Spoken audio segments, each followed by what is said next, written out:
What you doing, man? So what we out here doing today, man? Oh, okay. So basically, for Telltale's sake, for TikTok, we out here pretty much. We're giving out free clothes, free Bibles, free lunch sacks.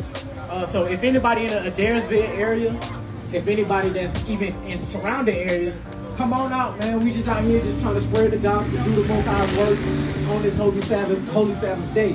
You know, so even though we got people that's out there doing it in the big cities, they need to come out here to these smaller towns too, bring it out, and that's our purpose right out here right now. We're not of no camp. We're not of anything like that. We're just people. We are fishers of men.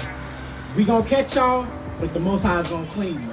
And that's our slogan. And also on the back it says, "And then shall the end come." So the Most High say in His Word that this gospel shall go out into the different corners of the world. You know, spreading His gospel. And then right after that, the end shall come.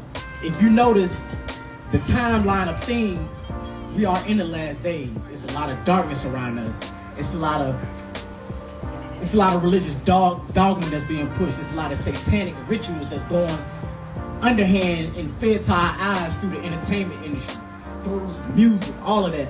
And we see it. We see rich people gaining money just by promoting this right here. So we are living in some dark times. But we should go out here and speak that gospel and spread this light so that everybody has a chance to hear this gospel. And that's the purpose of what we're doing out here right today. We just spreading the gospel. We're doing what we're students of the word. What do we stand on, you know, and then shall the end come? Like, what is the main thing that we teach here? Or some of the main things that we teach? Okay, so some of the main things that we teach at then shall the end come, we pretty much we teach Bible, man. Straight up.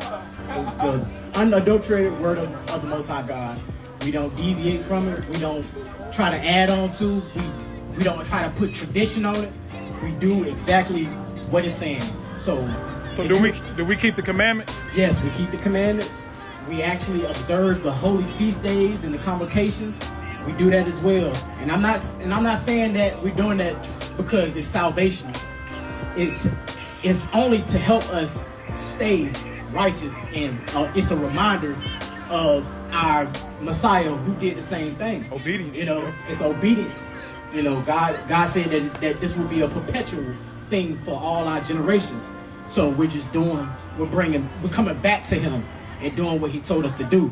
You know, that's what the world has fell away from, and the world has actually taught people to fall away from those things. How can you say that you follow the Most High, but you don't adhere to his holidays or His holy days?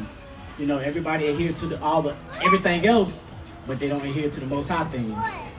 That's kind of backwards to me. My daddy said that's backwards.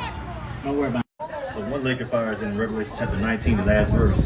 This is a specific fire meant for the beast and the false prophet. So when Yahushua returns, remember he's coming with fire. His angels are in charge of the fire. That's a specific, it's called a lake of fire. So you said Revelation 19, the last verse? Okay. Bring it out. It's what it reads. Let me see this. And the remnant were slain with the sword. And the remnant were slain with the sword of him that sat upon the horse. Verse 4. Verse 4. Okay, verse 20.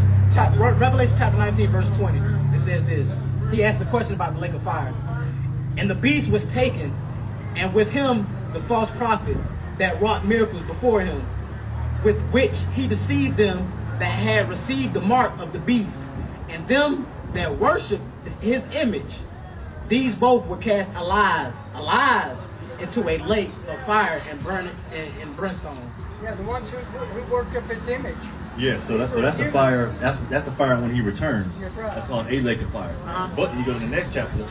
After the 1,000-year period, after Satan is released from that bottomless pit and all the wicked are resurrected, then they're cast into the lake of fire. Yeah, so that's the final lake of fire. Yeah. What you know what verse That's it is? Revelation chapter 20, and it is.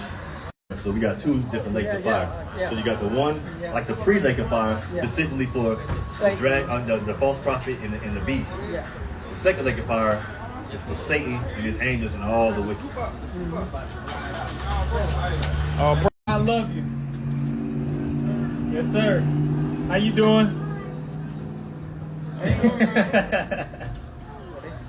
What is James chapter 2 verse 26? Yes, sir. For as the body without the spirit is dead, so faith without. What? Somebody been taking notes today. You need some more? Yeah. Alright. What about you, TJ? I'm about to bring this out. Call like Mr. James. I didn't bring it out earlier. Bring it out. Bring it out. This is how bad it is to not have faith. When you think about this, remember you broke up the children of Israel when they were going into Canaan, and then they were scared. Cut the weight was on. Yeah, and they were scared because there were giants in the land. Do you realize? I don't know if you ever thought about this. You realize that Yahuwah's mercy ended for them at that moment. Think about this. Think about what he told them.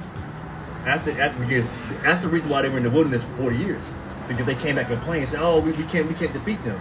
And remember, and they told them, because of that, you will not enter the Canaan land, but your children will. That was the decree, right? That was judgment right there. Yeah. So think about it. They had 40 years. They were the Walking Dead. That's right. Think about it. They were Walking Dead. We talking about the Walking Dead. They were literally the Walking Dead. Wow. They had no chance of coming in because Yahuwah said you're not going in. So you got 40 years out here. Walking Dead.